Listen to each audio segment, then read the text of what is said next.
Hi అండి. Welcome back to my channel. ఈరోజు video ఏంటంటే రసం రెసిపీ అండి. రసాన్ని మీరు ఎప్పుడైనా ఇలా ట్రై చేయండి. చాలా టేస్టీగా వస్తుంది.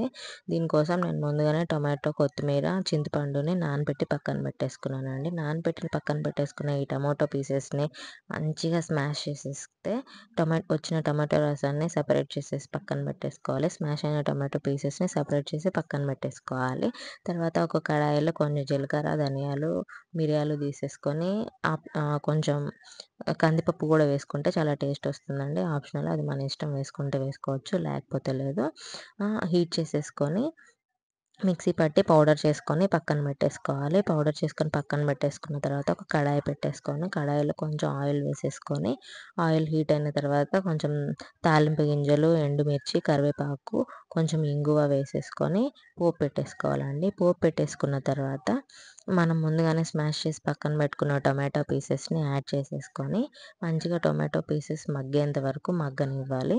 టొమాటో పీసెస్ మగ్గిన తర్వాత మంచిగా మనం ముందుగానే తీసి పెట్టుకున్న టమాటో వాటర్‌లో 1/4% ఆఫ్ వాటర్‌ని ఈ పోపులో యాడ్ చేసేసుకొని మంచిగా రసం ఫ్లేవర్ వచ్చేంత వరకు బాయిల్ అవ్వనివ్వాలి.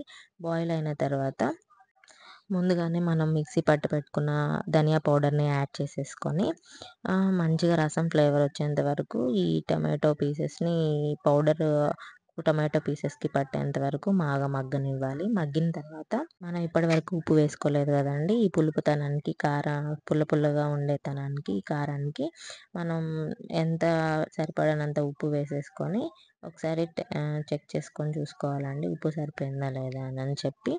తర్వాత మనం ముందుగానే తీసి పెట్టుకున్న రిమైనింగ్ పర్సెంటేజ్ ఆఫ్ టొమాటో వాటర్‌లో ఈ పోపుని యాడ్ చేసేసుకొని మంచిగా రసాన్ని మగ్గనివ్వాలండి. రసం మగ్గేటప్పుడు మనం కొంచెం చిన్న పలుకు బెల్లపు ముక్క యాడ్ చేసేసుకుంటే చాలా టేస్టీగా ఉండే రసం రెడీ అయిపోతుందండి. మనకి రసం మగ్గేటప్పుడే చాలా మంచిగా కమ్మనైన రసం స్మెల్ వస్తుందండి.